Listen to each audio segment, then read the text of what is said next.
From pillar to post, it's the wrestling perspective. Russ, McCall, Dennis Farrell, bringing you all the news of wrestling from WWE to New Japan and back again. Russ, what's going on, buddy? Not much. Great to be back after a week of being out on assignment. I.e., not just coming over to the studio. You had other things to do. I did. I got a little tied up. Shopping, little Home Depot maybe if you have time. Yeah, fill up a gas tank. Things that are more important. Bath and Beyond. So we have a jam-packed show for you guys this week. Russ, here are some of the topics we are going to cover. And I'll be honest, I'm really excited about a couple of these things. The Jon Moxley, the guy that looks exactly like Dean Ambrose. Yeah, I'm curious about this guy. He looks familiar. He looks like him, but I'm curious to see what he brings to the table. We're going to talk about that in the video he just released and some of the clues that were in it. Did you see the... I did, yep. I think anyone... There's a lot of conspiracy theories about him out there, and I think it's silly that they're not catching it. I'm not sure. We'll talk about that. We're going to talk WWE's yearly trip to Saudi Arabia, the great beaches of Saudi Arabia. Deep breath, yep. Let's talk about it. And some of the old names they're digging up to come to that show. We've got Brock Lesnar retiring from the UFC, and what does that mean for him in WWE? I don't think it's going to be as obvious as people think. All right. I'm excited to hear about this. We're also going to talk Sami Zayn's promos the recent weeks. Yep, the big topic there. Kevin Owens' heel turn. And a little Bray Wyatt update on this Firefly Funhouse thing that they're doing. I'm interested in this. So this is going to be a fun show. Good. Yeah, we're going to have a lot of fun on this one. I think we'll have some contrasting thoughts throughout the day. Remember, Wrestling Perspective is brought to you by Blue Chew. Go to BlueChew.com. Use the promo code PERSPECTIVE. Now, look, I don't care what you do with the Blue Chew. Use it, don't use it, put it in a drawer, give it to a friend. Hey, look, if you want to be mediocre in bed, that's on you. If you want to be a superstar doing super kicks and hurricanranas and 450s off your bedpost into the bed and get that clean 1, 2, 3 pin, then you want to take Blue Chew. And plus, it keeps us on the radio. It keeps us happy. It keeps me rich. But I don't know if you knew that. Eventually, when you're doing the 450, you eventually want to get a partner, too. Tag your partner in, depending on your relationship. So Blue Chew, go to BlueChew.com. Use the promo code PERSPECTIVE. Keep us on the air, talking wrestling on your airwaves. Russ, when we come back, we're going to get to all those topics. That's what they call in the radio industry a tease. Oh, I like. That's right. Give me more of the insider. If you missed any of this, go to WrestlingPerspectivePodcast.com. Here in a couple seconds after this commercial break, we'll be back, putting a bunch of topics in the hat, pulling them out, and entertaining you the best we can. We'll be right back. We're back, Wrestling Perspective on the air, talking wrestling. Russ, what a crazy week, at least as far as just recently, as far as news and what's going on in WWE. And we're continuing to ride the roller coaster of, is it entertaining? Is it not? Are they putting on a good product? Are they not? I don't know if they really have a direction on where they're going right now with the WWE. Man, I don't think so either. To be honest with you, I think this week's the excitement in the news and all of that in the wrestling world this week really is behind the scenes and what's been going on and the gossip and the drama that way. Because what they're putting on TV, man, I'm not feeling it. And you're right. I don't know what direction they're going. And after the last, 9 weeks or whatever it is now of the superstar shakeup and continuing to move guys, man, I don't think they know what they're doing. It's plug a hole, plug a hole, plug a hole. I would not be shocked. And the one thing I missed, and I wish they would have done, is a shocking trade. There should have been a shocking trade, and we did not get one this year. And I don't think we've gotten one the last couple of years. No. Here's the thing. I don't think that this format that they've done this is the second or third year they've done this, right? Third, I think. Third? Okay. So this format of non-draft, of just moving them and them showing up, specifically when you're working on 2 different days of the week, I just don't think it works very well. It's not conducive to the surprise and excitement that they're looking for. I mean, even this concept in general, I don't think it works well on a 2-night basis. And I get they're trying to draw ratings and stretch this out. The ratings this year have borne out that isn't working. Right. And it's not effective. When you had one night, it's the draft, and guys are going to Raw, they're going to SmackDown, they're moving on the spot. You don't know what's coming up next. then it's a lot more exciting. But when you have, when you move Finn Balor night one over to the other brand, I mean, you just kind of know, okay, well, the other secondary champion's going over here, or they moved this champ, they're gonna take that champ.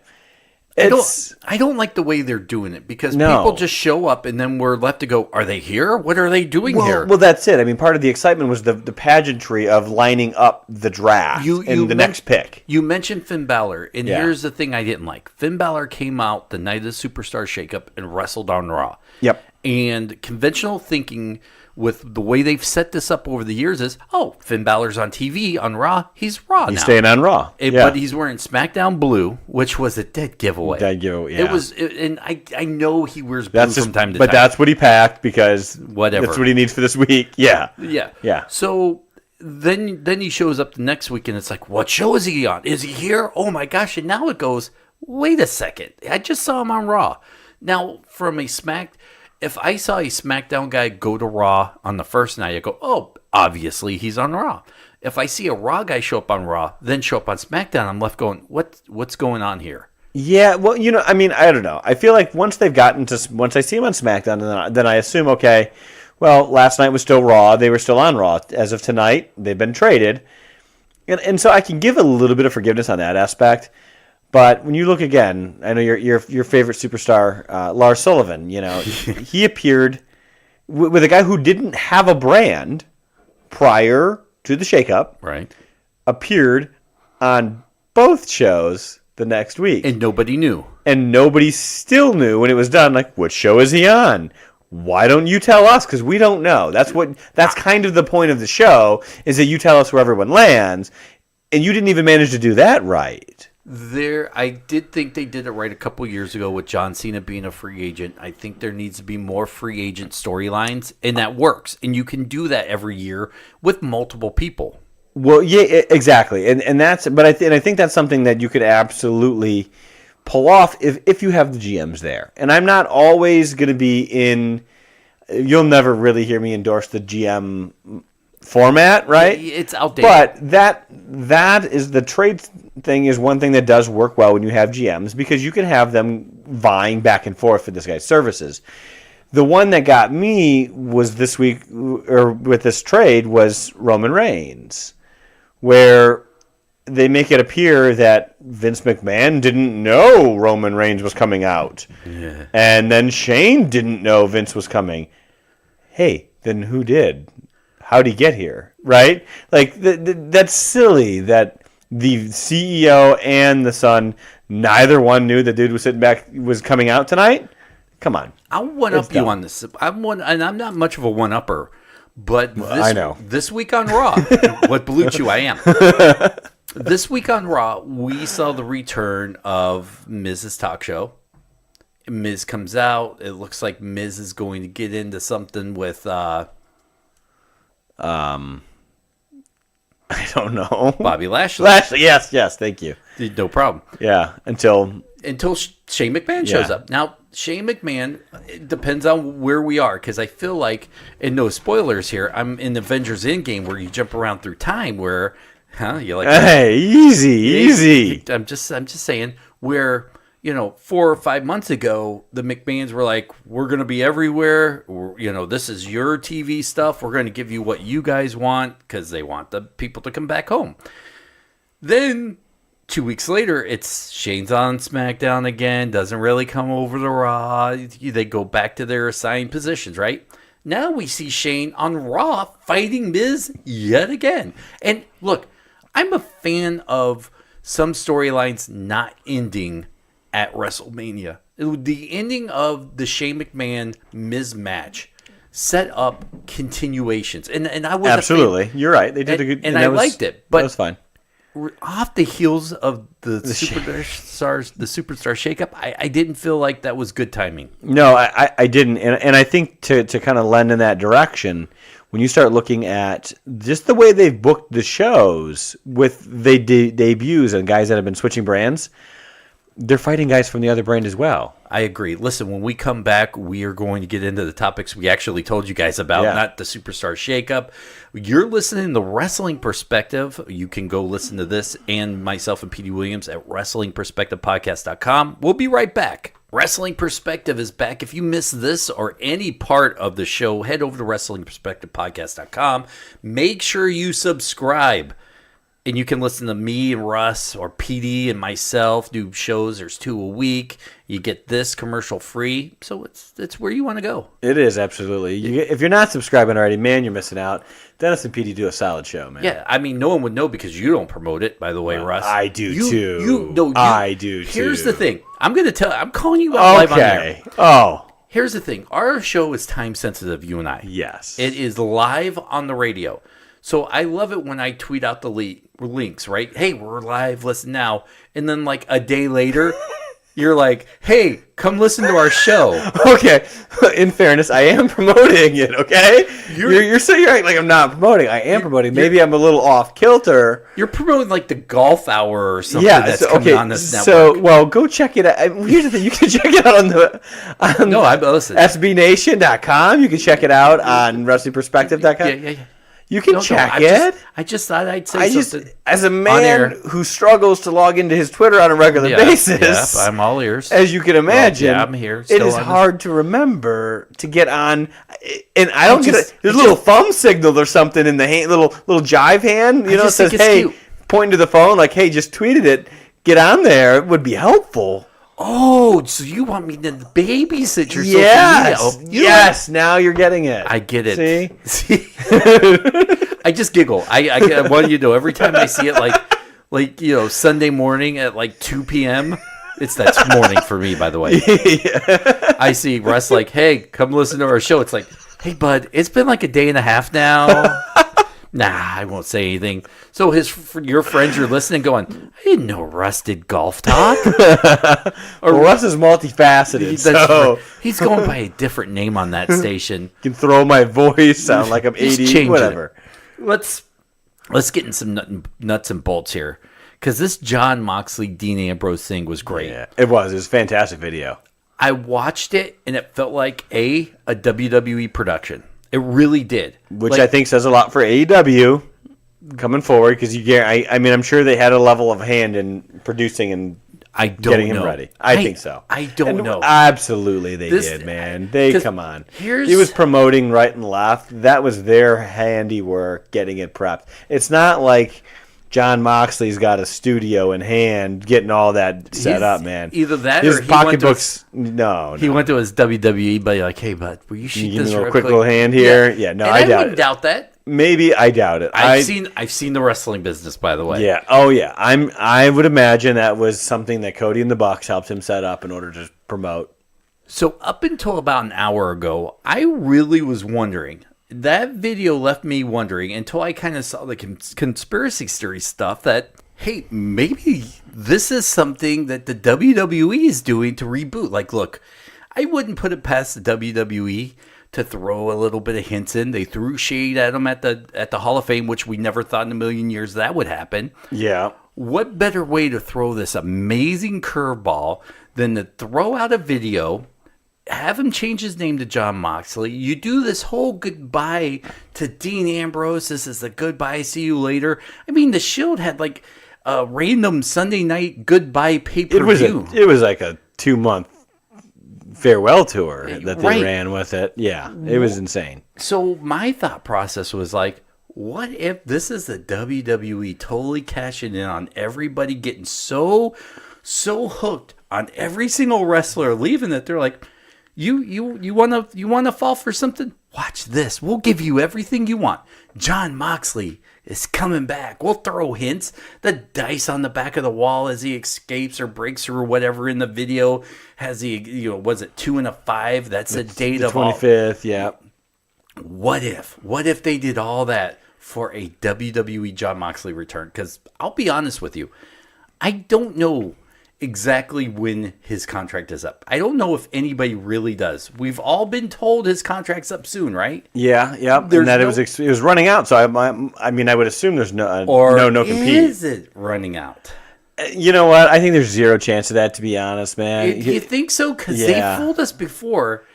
Did they, though? Yes, many times. Look, I don't have it. I don't have it on hand, but I'm sure I could Google how many times we've been fooled by the WWE, and then you go, "Oh yeah, I didn't see that coming." Oh, that was that. Yeah, I remember that one. Maybe. I don't. Oh, really? It's the annual Russ forgot to turn off his phone segment of the show. But prettiest girl in the world. But we're not talking about that. This is no girlfriends. Anyway, yeah. So I really believe that up until I saw the conspiracy theories, which brought me from this, because that was a very well produced video. It was a great video, really well done. Yes. If you haven't seen it, go to his Twitter and check it out, man. That brought me from all right, this Kevin Owens being fired thing. Look, there was that suspicion, but when he took everything from WWE off and he deleted all of his tweets, there was one of those things where it was a try. And we all were like, well, wait a second. Then Kevin Owens started talking about going elsewhere and doing other things, and we were all like, wait a second, could this now there was a doubt there. Now, do you give credit to that to WWE or to Kevin Owens for putting the extra effort in? Well, I give it to Kevin Owens. I would too, but would you if we were fooled? Yeah. And let's just say if we were fooled, a month from now, Jon Moxley shows up on WWE TV, we would ask the same question: did WWE fool us, or did Jon Moxley, Dean Ambrose fool us? And see, I don't know that. So here's the thing: in order to do that, for WWE to pull that off, that takes a lot of planning and a lot of follow through, right? All right. We just discussed in our last segment the Superstar Shakeup. I get it. And they don't even know. They couldn't even follow through and plan on what brand Andrade or Lars Sullivan was going to be on each week. So the fact that they can't even line up as simple as what show is he supposed? What night does he work? Does he work Monday or Tuesday? They can't figure that far out. So to plan out this long, elaborate thing for a name change, which also they like their property, they're not going to give him.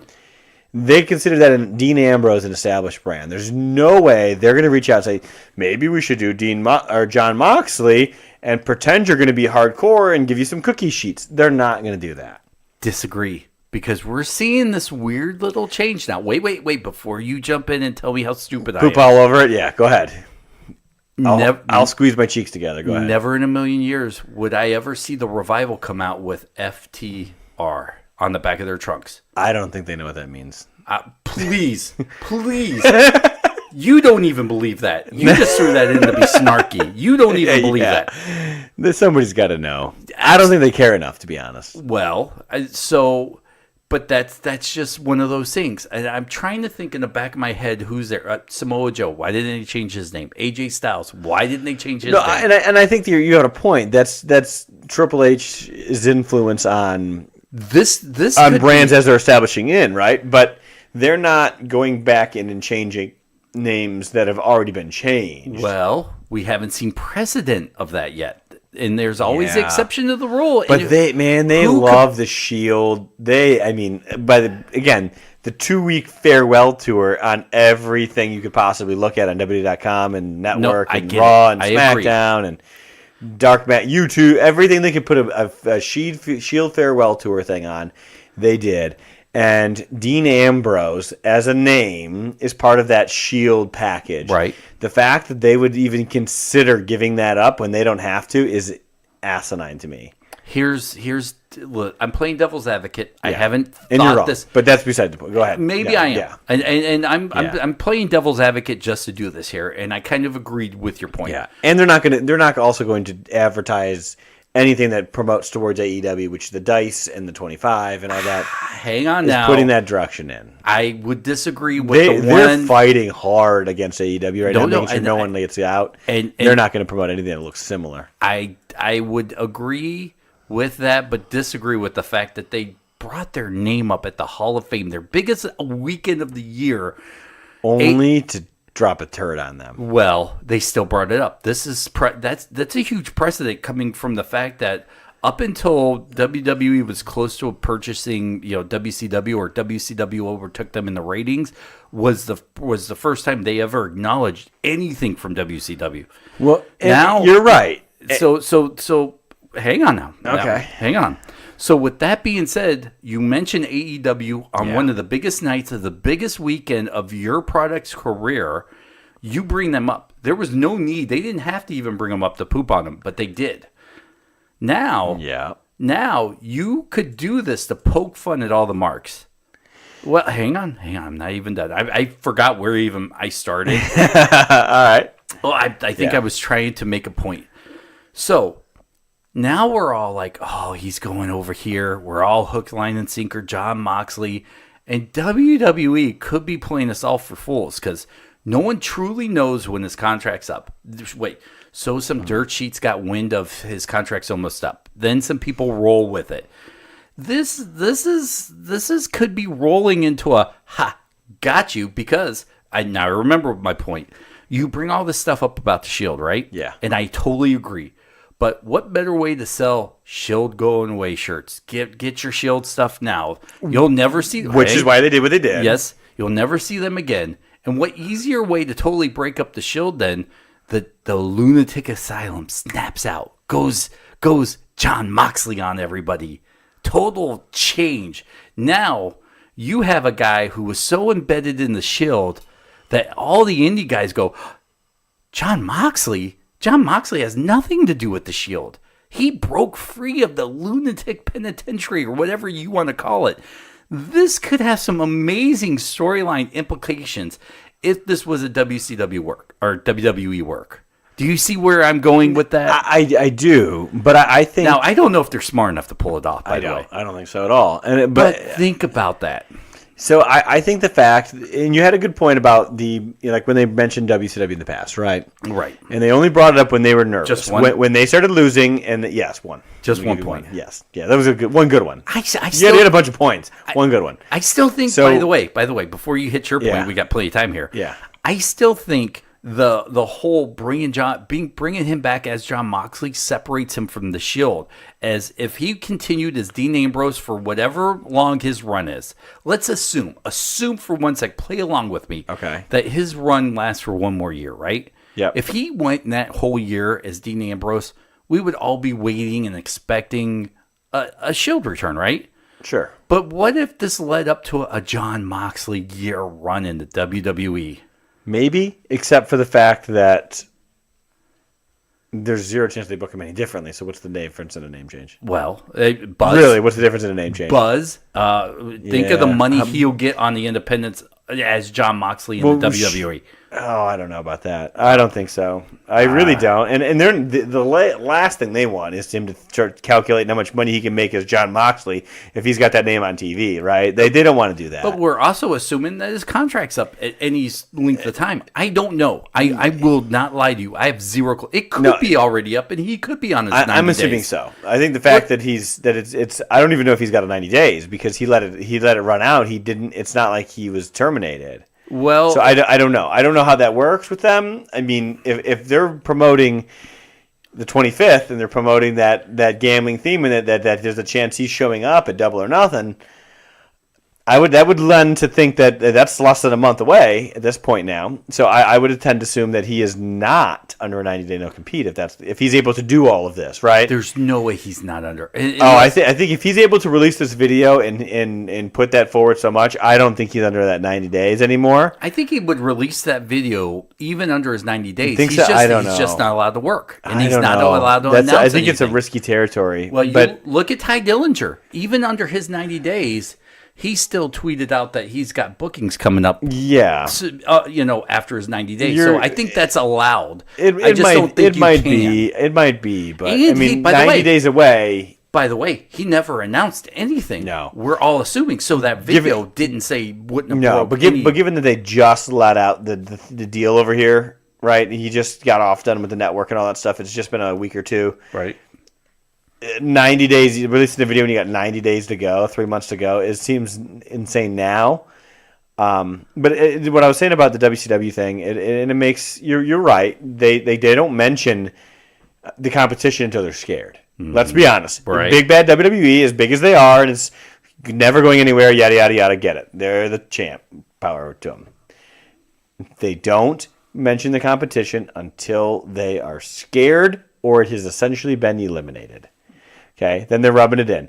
The AEW has not been eliminated, and we can go into more of that in a minute after the break. Good call, Russ. When we come back, we will wrap that up. You're listening to Wrestling Perspective. Head over to WrestlingPerspectivePodcast.com. If you missed any of this, we'll be right back. Welcome back, Wrestling Perspective. We're in the home stretch. Things we still have left to talk about. Russ McCall, Dennis Farrell, Brock Lesnar retiring, Sami Zayn promos, Kevin Owens turnhill, Bray Wyatt.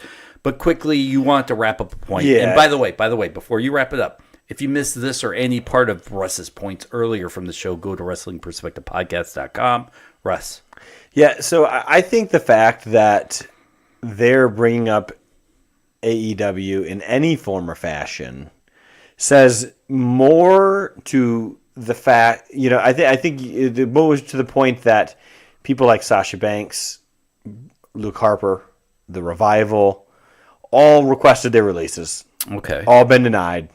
At this point, their worry about AEW says more to that point than it does to the point of them wanting to switch a character and trick somebody with Jon Moxley. Oh boy, here we go. I think it's just much. I think it's much more. I did not want to go into this until this. It's much more of a point that they would try to protect and stop talent from going there. And to make this point again, and we talked about this a few weeks back. Please. I don't think those talents leaving hurts WWE. Not at all. And by the way, and they're aware of that. That they've designed their corporate structure and their shows to make sure that they don't. Right, because they learned their lesson with The Rock and John Cena. But they were in the. I'd argue they learned the wrong lesson too. Yes, but they would help AEW. I don't think it would hurt WWE as much as it would help. The gap is wide enough from the number one in the world to an upstart with some buzz that it would help them more than it would hurt WWE. I would agree that the Revival could help the AEW. I don't think Sasha Banks will, because Sasha Banks has been semi entertaining WWE at best, right? She's had a few moments. Yep, and she's got a bit of a following. I think given the right opponents, which I don't know that AEW's got for her, to be fair. Right. And I agree with that. But I think Sasha Banks would not really help them. She would just be... Look at the females they already have on that roster in AEW. I could almost argue half of them, if not more, have made a bigger name on the independent scene than Sasha Banks ever did. Oh, no. See, on the independent scene, they're in WWE. In the independent scene. Oh, sure, absolutely. Because most of those girls have never made it to WWE. Yeah, sure, yeah. But I think on a big scale, Sasha's obviously much better now. But if you put Sasha Banks in AEW under a different name, she would be like a long list of other super WWE guys that we were all excited to hit the indies, go by a different name, and they just go by the wayside. Yeah, well, and there's something to the name value, and you don't want to flood your product with too many new named old talents. Again, your Impact 2005. And Luke Harper, I'm neutral on, which I think he could be, but he would have to have a total change. Complete overhaul. No, I 100% agree with you on that. Because if they're signing Jon Moxley, who is playing a sweaty, dirty, kind hardcore, hairy guy, yeah, then why are they going to sign Luke Harper, who plays a slightly taller version of a dirty, sweaty, long-haired? Yeah, no, you wouldn't want him in that same mold. You'd want Luke Harper. I think, again, obviously the comparison's been made a million times, but you want a Bruiser Brody type of role. You want him with a manager who can show he's unhinged or a bigger with another name like a Mox or somebody who could say, here's my heater, right? Yeah, get him first. And do you want to have that reputation of being AEW? I thought you turned that off. I thought I did too. She gotcha.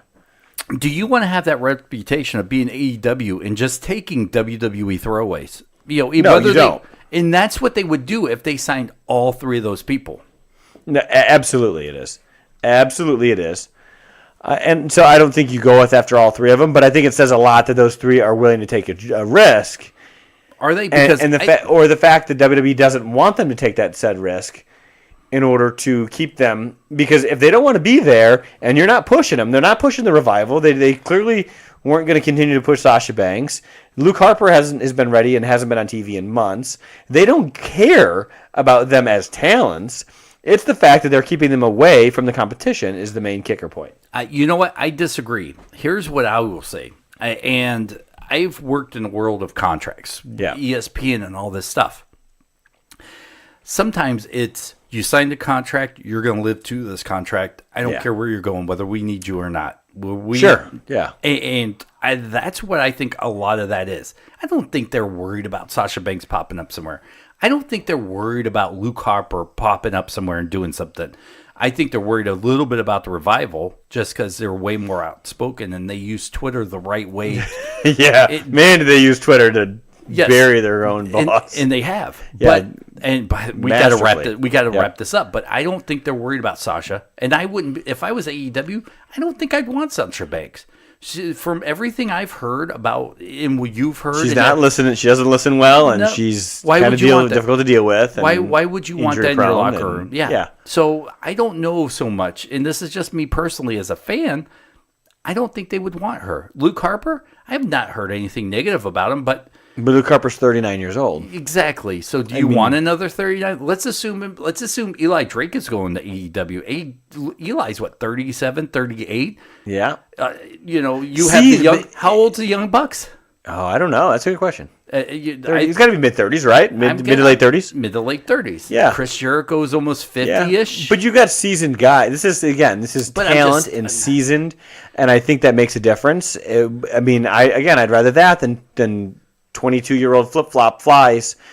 All right. We're done. We got to move on. Yep. Now we got a quick hit. Let's hit it. Sami Zayn's promos, like him or hate him? Hate him. Love him. Really? Yes. I hate him. I like how he comes out and says he's better off on vacation and look how happy I was because that's... But what does that show about your company and your job? It makes WWE as a whole sound terrible, man. Not WWE, it's the fan base he's But talking even when about. you're talking about the fans, how can you insult the fans and say you guys are da-da-da-da and expect that fan base to keep watching? They are. Let's be honest. No. You listen to any WWE fan on Twitter. No, exactly. Their job is not... The fans don't have a job to keep WWE happy and make and play along. No. WWE has a job to make the fans happy, and they're failing. What you see in Sami Zayn is you see a company and a boss particularly who's venting and pissed off, writing a promo to vent his frustration to the audience with the most likable character you can find to try to get his point across and how he feels right now. By the way, I agree but disagree about the most likable character because Sami Zayn has notoriously been a heel for most of his run in WWE. But I will agree 99% of what you just said. Yeah. But I really think this is WWE taking shots at their fans for being fair weather fans. It is. And I like that. But is it their job? It's their job. We gotta keep going, Russ. Their job. Rapid fire. To fix it. Rapid fire doesn't mean keep hammering. Fired up. All right. Kevin Owens. Did you like this little arc he had with jumping into? Because we all knew he was going to turn on. Yeah, sure. And we all knew this was going to set up, right? I don't think any of us really thought this was going to extend into Big E coming back. No. Do I love it? No. Do I understand why they did it? Absolutely. Their hands are tied. Big E's down. Brian's out. Their hands are really tied. I get they really wanted to go with the Kevin Owens face thing. You don't really have anyone on that side to be able to help. Rapid fire, Kevin. Yeah. So I get it. Why they did it. Let me ask you this. I hate this. it, but I get it. Who's the better face, Kevin Owens or The Miz? Oh, I thought. I don't know. That's a tough draw. I think The Miz is for me. The Miz is a little better. I like Kevin Owens, though. I really do. And I love The Miz, whether he's a face or a heel. Kevin Owens as a face, I liked him, but I wanted more Kevin Owens as a heel because he's just so good. See, for Miz, the jury's still out of me a little bit because I need to see something past the Shane McMahon feud to see how he does as a face. All right. Brock Lesnar retiring from UFC, does that mean more WWE? I think that's a bluff. I wonder if that's a failed test. It's a failed test or it's a bluff because that's what I've seen Brock Lesnar's pulled this, I'm leaving, I'm not coming back, I'm retired, with both companies back and forth through the years. Right. And he's full of it to get a better money. And speaking of Brock Lesnar, they've announced for the Saudi Arabia show, Goldberg, Undertaker, Brock Lesnar. It's becoming the retirement show over there in Saudi Arabia. Well, they're behind the times on what they're getting, the TV they're getting, so they want those names that they grew up on. I agree. So they're paying for it. Hey, I'll be honest. Are you going to watch? No. Are you going to watch later? No, I'm not. It's a political? It is it's a moral thing to me. Well, hang on. You said political, and I might be the least political person on earth. So I will say from my point of view that I might watch it, but it won't be on that day. It won't be live. It may be a few days afterwards. And I don't know if it's like a statement or not. And see, and I wouldn't say political. It's moral. It's a moral thing to me, like as a personal belief system, right? Right, because Sammy's not allowed over there based on his... Yeah, absolutely, his religion, and there's a lot going on. And yes, it does tingle into politics in some form or fashion. But you had sent something in the commercial break, which I want to touch on here. We got about 4 minutes. That you're disappointed with the people that go over? Yeah, I am a little bit. And again, I guess this goes from a moral reason. I mean, without going long-winded on it, these. That's no such thing with you. Yeah, well, especially today. Yeah, this regime is in Saudi Arabia has murdered and chopped up Americans and Western citizens regularly for speaking out against the regime. They've done some really horrible murderous things. Okay, so this money's coming from them. Right. These people, they're taking money from murderers in order to press. They're taking money from murderers. And by the way, I'm following your point here. But when your phone goes off in the middle of this point, I have a hard time moving the phone farther away and not turning off the volume doesn't help. I thought I muted it. You didn't. I hit the button. Okay, but. Yeah, so they're taking money from people who I couldn't take the money from them. I understand. And I don't care how much money it is. So for people to come out of retirement or to keep running match after match after match, when you've already got millions and millions of dollars in the bank to begin with, it's not like this is making or breaking your life even. This is just padding your pocketbook and your bank account even further into retirement. Man, it's hard. That is hard for me to grasp. All right, one more time and you're fired, by the way, with your phone. I turned the volume off. You didn't. I did. All right. So here's. It just keeps going. I don't know. Here's where I don't know if I can disagree or agree, because this is one of those points where you can follow me here, because I am a believer in a market where people can make money, right? And if you're under contract, then you should. And this is tough because I get what you mean by like the Goldberg showing up and the Undertaker, who are kind of retired, which was Sean interesting. Time, which was interesting because they pull Undertaker from All Ins, or what the for the amount of money he was making there, and it's so I understand and I'm with you, but on the flip side, I don't know what these guys fight. We could assume. And I've learned this lesson from football and baseball when I've become friends with baseball and football players who are retired. And there have been more times than not, I think, oh my gosh, I'm friends with this guy. This is awesome. And I get to talk to him and I find out that he's broke as a joke. Like, and I'm not saying it's any of the wrestlers through time in history. Probably with not, especially those guys that we're talking about. But I don't know if I can put my beliefs, which I don't even know what they are. I'm playing neutral. I'm Sweden here, and I don't even. I get it, but I don't know if it's fair to put a belief system on somebody else. And I don't want to play the. And by the way, I don't want to play the hand of. I see what you're saying, but I'm not saying I'm putting my beliefs on them that they have to agree, but to do that, my respect for them goes down a little. I don't know if Sami Zayn is okay with other people going over there making money, but is he?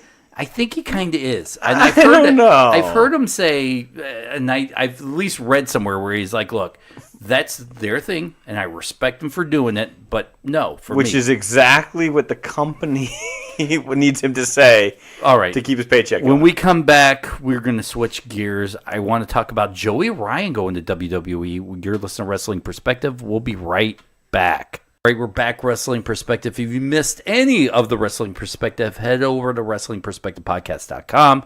Russ, McCall, Dennis Farrell, we're back with you. Going into the home stretch, Russ, I do want to touch on this Joey Ryan thing, because if there's one guy I ever thought would never make it to WWE based on what kind of gimmick he has, it's Joey Ryan. Yeah, under normal circumstances, I'd say yes, you're absolutely right. But from what I'm reading and hearing as far as whether he's going to WWE. The role that I'm understanding is not necessarily main roster or even NXT, that it's more of a trainer role. Is that right? Yeah, but okay, so let's assume this is, we talked about this earlier in the show, life-changing money, which for an indie guy, signing with WWE can be life-changing money, right? Because it's constant, it's a paycheck. And pretty easy work if he's training people, by the way. I don't know how old Joey Ryan is. Yeah, me either. So, I'm going to guess Joey Ryan's probably late 30s, right? Yeah, something like that. I think it's safe. I think, God, 79 he was born, maybe? Better than me to know. Yeah. So probably about that. So maybe this is a move for him, which is smart. Where Sanjay Dutt, Abyss did the same thing. Where you go, you get the money at the end of your career. Sure. You train other guys, but boy, I can't hate him on that. With the success he's had on the indie circuits, his bar wrestling, I don't know if that money is that much more than he can make. Let's assume he can't hook on with AEW, which he would have, by the way, if he could, or Impact, which he didn't. Yeah, and I don't know what his Lucha Underground status is. Well, let me give this in his defense as to why he might do it. Yes, the money could be probably maybe not better, but comparable or slightly better with WWE, even in the trainer's role, right? Right. Here's the difference: he's traveling all over the road, day in and day out. In order to work the indie circuit, where WWE, he's stationed in Orlando, and he just gets to go to work and come home every night for the same money. Makes it much easier. I don't know his personal life. I don't know if he's got a family, wife, kids, girlfriend, whatever. But if he's got whatever he's got rolling on, if you're looking to settle down and have a family, that's a better route. All right, listen, guys, thank you so much. If you're listening on the radio right now, in a few minutes, Russ and I, or a few seconds, we'll be back with some extended version stuff only the podcast listeners get. Head over to WrestlingPerspectivePodcast.com. Go there, subscribe, clip on the pictures. Wherever you get your podcast, that's where we are. We want you to listen. PD and I's over there. Russ and I, we do this kind of extended version stuff. We will see you next week. Wrestling Perspective. Bonus time. Only podcast listeners get this. It's the good stuff, man, now. So, I don't know if we promote or not, but you know what I can't say? What? Poop. Yeah, well, fart. Better be easy on those, man. I don't want to hear that kind of language out of you. Tinkle. Oh, yeah. So, anyways, we got a few minutes before you have to go get dinner. Yeah. What do you want to talk about? What should we talk about here in this bonus stuff? Well, I missed last week, on assignment, as we talked about earlier. Just not showing up. That's what assignment means. Yeah, things happen. Things which occur. Is okay. Yeah. I didn't want to see your face. Yeah, well, that's a lie. I didn't have anything I didn't have anything that needed to get fixed at the house, so it wasn't that big of a deal. Well, today you did though, so it was important that I the pool liner. Yeah. But what are we going to talk? Well, okay, so let's talk about the AEW TV deal and what's going on right now. I mean, by the way, getting a lot of backlash, which I don't understand it, because we are a radio show that pays for our airtime on a lot of radio markets. Yeah, and that's the way radio has become. TV is the same way.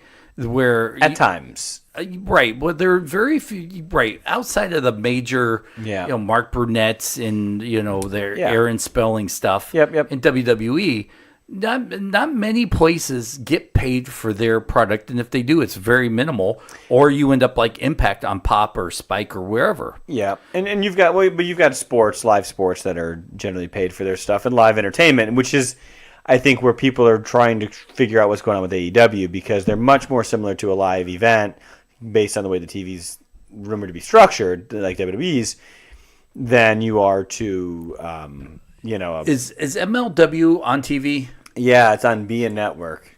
Where's that? beIN Sports. Exactly. It's on a high like at top best, tier. You're not going to get. Yeah, I don't New get it. Japan's on Access. Yeah. The only major company right now, WWE on major TV. Is the only one getting paid for the deal. You're right. And it's been since, WCW, which was actually owned by the people who own their network. Yeah. So, but again, I think the cons probably make a difference. And I don't know how much TNT, who is the rumored network for AEW, or TBS, but Warner, or TBS, Time Warner. But my understanding is it's leaning. They're hearing TNT more, but I would love I'd love TBS. Either one. As an old school. And it could be on both. Who knows? Right? Yeah, who knows? But it's a Turner network. I don't know how many purchase airtime deals Turner networks are cutting right now. I'm going to guess, because back in the day, and I know this for sure because I grew up in Georgia. I know a little bit about this. Yeah. TBS was nothing but that. People purchased airtimes on TBS. For a long time, but they're not in that kind of a position in 2019. Who knows? But most of their stuff on TBS, at least, is either NBA or it's reruns. Yeah. So it's hard to tell. But you look at the landscape of wrestling, and if AEW shows up on a junky little network, they're no better than MLW or Impact. They're toast. So that's the thing. You have to hit a high level network because you're blending into the pack if you're on one of those other networks. So you have to be at the high level. But it's finding out, are they really?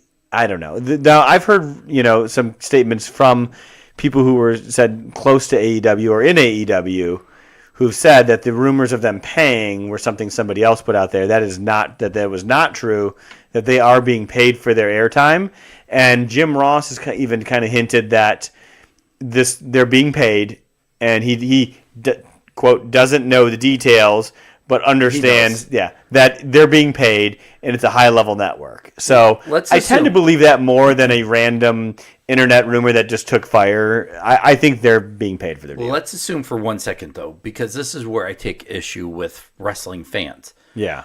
Everywhere I looked, they were getting bagged on. They were getting made fun of for having to buy their TV time. And I don't know if I can call it the hardcore WWE fans. It's those guys that are like, oh, they're nothing more than a T-shirt company right now. Well, okay. You know what? Even if they were, they're T-shirt company making more money than Impact. It's sorry, Impact. Sorry, guys. But it's true right now. But here's the thing. If I had that kind of money, right? And I'm going to assume that they kind of have a limitless budget because the Khans are billionaires. Yeah. Reported more money than the McMahons. Yep. They own an NFL team. Yeah. And Daddy has given his son a little bit of money to play with, right? Yeah. Quite a bit. Why wouldn't you buy TV time on the biggest network you could? I would absolutely. And you know what? There's no shame in this. Because I wonder what kind of precedent that's setting, though, with your TV partners in the future, or that TV partner to go from being paid for it to start paying for it. Here's what I know from if you perform. Here's what I know from me. Your money's there. I've been in the radio industry for many, many years. I've worked at Fox, ESPN, all these places, Armed Forces. I've worked for free on a lot of radio stations where they're like, hey, you're good. We don't have the budget to add you. But you know what? I've got a real job. I can afford to do something for free. So they're like, all right, great. Now, there have been times where they're like, hey, we've got some advertisers. Here's some money now. Now I'm getting paid because I've showed my worth. Yep. With AEW, this is one of those prime examples of them betting on themselves where they go, you know what, maybe for the first year, we're going to buy our time. And then when people see what kind of ratings we get at the end of that contract, we now have the power where we can show people, look what we're drawing. Look how many eyes we're going to bring with us, whatever network we go. And if they are successful, that puts them in the catbird seat where now they drive where their product goes. Sure, and that's the thing. I think there's a chance, maybe there's something in the contract like anywhere else where if you perform at such a level, this is where the deal starts to shift to in this time and things like that. And if they pay, who only knows? Well, I will say this: if they pay for their contract or their time for a year, that's probably not going to be in there. They may get a small cut of whatever advertisers they can find outside of it to offset costs. Yeah.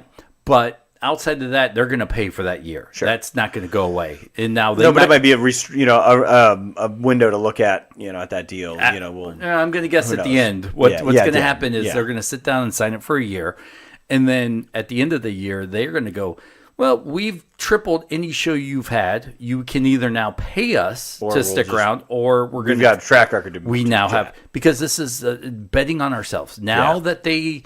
Because let's be honest, not if someone came to you in your TV exam and you don't know anything about wrestling, and I'm going to say 99.9% of TV execs outside of WWE don't know anything about wrestling, right? Yeah, no, you're absolutely right. They'll be like, well, we got Chris Jericho. He's like, I don't know. So what? Yeah. Well, you're right. Here's the thing. But when you go, hey, we're drawing just WWE numbers here, then they go, We know who the WWE is. This Yeah. is come talk to us. Come talk now. Yeah, no, absolutely. And I think when it comes to TV time, when you're looking at it, it's less. Chris Jericho and Cody Rhodes and the Young Bucks aren't what's going to be selling this TV time for AEW. Tony Khan and the Khan family is what's selling TV time. Exactly. Whether they're bartering and paying or they're being paid for the time, they're paying for the investment of a Tony Khan and a Khan family project, not wrestling specifically. So the fact that the Khans are willing to put their money behind it, they have a reputation and they have a lot of clout. That's what people are paying for and looking for, and I think that will benefit AEW in the long run. So if they're being paid, that's what they're being paid on, is the Khans. If they're being given a chance to pay for TV on a network like TNT, they're being paid on the Khans. In the first year, paying for the Khans. But come whatever year, I'm gonna guess if they're paying for TV time, it's only a 1-year deal. Sure. If they're going to get paid, some network is going to try to lock them into a 2 to 3 year deal. Maybe I'm going to guess 2 to 3, and they're going to try to get the best out of it while they can, while it's cheap, while they have no track record, and that's going to be the difference going forward. Is what kind of numbers, what kind of track? Because people don't care who they have on their roster. Executives don't care.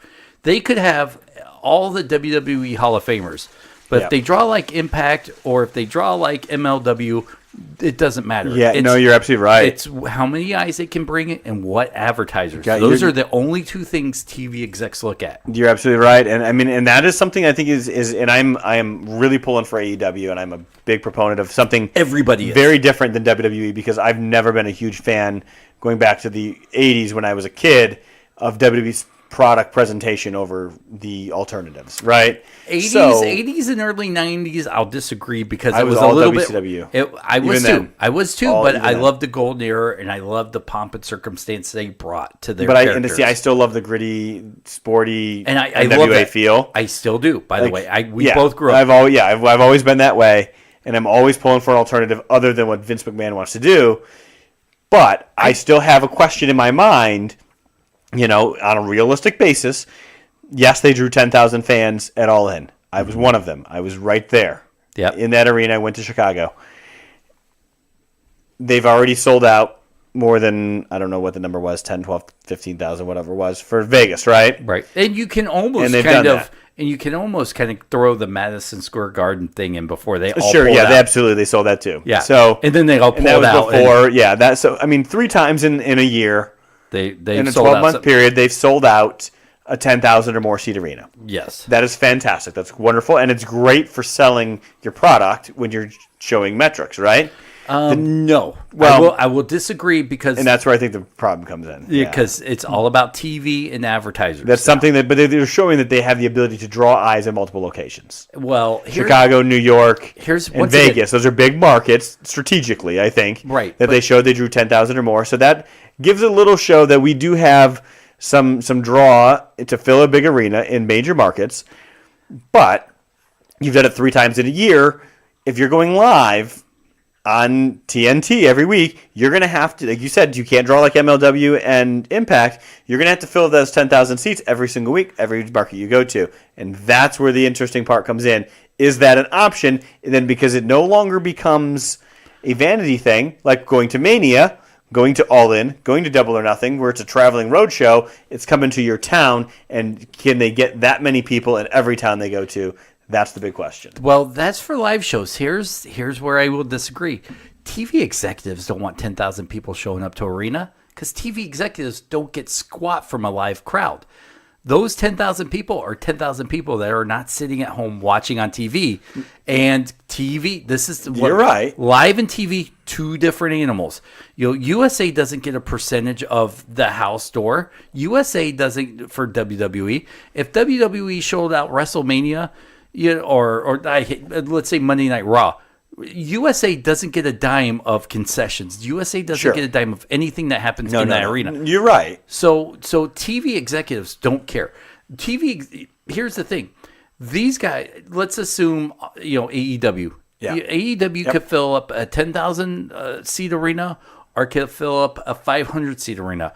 But if But if 100,000 people watch on TV, that's all they care about. But if you have 500 people in an arena, it's not going to look nearly good as on television and draw the audience and the ratings and hold them like a 10,000 seat full arena it gives that presentation of. But look how much better Impact looked when they're in the United Kingdom, and how much better those ratings did week to week when they're in the United Kingdom than they did when they're coming from the Impact because zone. those ratings never did any good wherever they were. But in general, it looks better on television. It's a better production. It's a better show. And it's showing a strategy that they managed to go to 3 major markets, probably 3 of the biggest markets in the country, and sell out within minutes of all 3 of them, showing not only are there 10,000 people in that city who want to watch this show, there are 10,000, that's the minimum. It sold out within 3 minutes, right?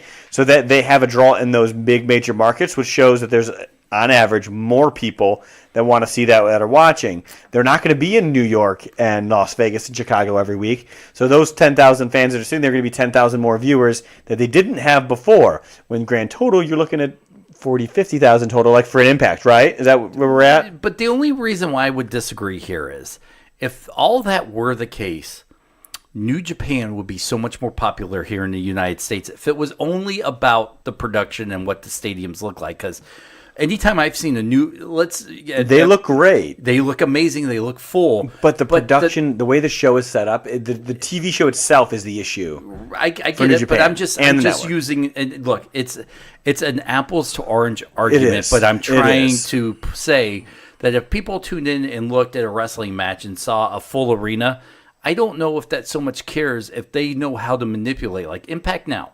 Look at Impact Now. It looks like they have a full arena. But if you've been to an Impact show, you know that it's black all the way around to make it look full. They're using old school WCW TV tricks to get away with this. And AEW could do the same thing. Yeah. And be just as successful with 600 people than 5,000 and 10,000 every week at a show. But TV executives only care about the eyes watching on TV, not the butts in the seats. See, I don't know about that. I think there's still a level. I think there's a level of it that is going to play into, and it's going to be important at some point. Maybe. All right, guys. This has been a little bit bonus features here. Thank you guys for listening to the podcast or radio show. Russ, where can people find you? At Russ B. McCall. You follow him on Twitter. He doesn't tweet, so it doesn't matter. I will. If you start following me, I'll tweet it. They don't get on it. Follow me, Dennis77 Farrell. And by the way, I don't know if I have anything else. I subscribe. Just follow us, subscribe, listen, tell us what you thought. There you go, guys. Thank you so much for listening to radio show, to the podcast each week. Russ and I both thank you. We have a good time. Maybe we'll throw one more quick Blue Chew ad in here where we can't keep doing this every week if you don't go to Blue Chew. And tell your friends. If you've done it, tell your friends so they can do it. Did you tell your friends yet? I have. And have they done it? They're terrible friends. You better. They're terrible friends. But I do. I once a week I actually do hound them on it. Like, dude, order the damn pills. Or listen to the podcast. Yeah, listen to the podcast. Yeah, because I would love to know, because your friends are diehard wrestling fans. I've got 2 diehard wrestling fans, and I can only stand one of them. Yeah, and I'm right here. Nice to see you. I'm not going to tell you which one. I'm not going to tell you. So I want to know what their opinion of the show is. All right, guys. Thank you, Russ. Thank you guys for listening. Enjoy your week. P and I will be back this week.